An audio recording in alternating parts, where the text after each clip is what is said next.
Sina Ramadhani hii inaondoka. Hakuna mtu ambaye tena mwenye kuna waka kwa hii fursa tutaipata tena.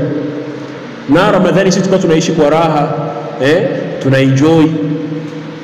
Mashaallah, tunafanya ibada, unajisikia kama uko karibu na Mola wako. Kiasi ambacho unaona hapa nikiondoka, alhamdulillah. Sasa hii neema inaondoka, iko inakwenda. Kwa hiyo inabidi hizi siku ambazo zinazobaki hizi tutumie fursa mapema. Tuendelee kujiandaa ili Ramadhani ikiondoka ituache tupo wasafi. Ramadhani ikiondoka ituache sisi ni wafanya ibada, tusiache kumwabudu Allah.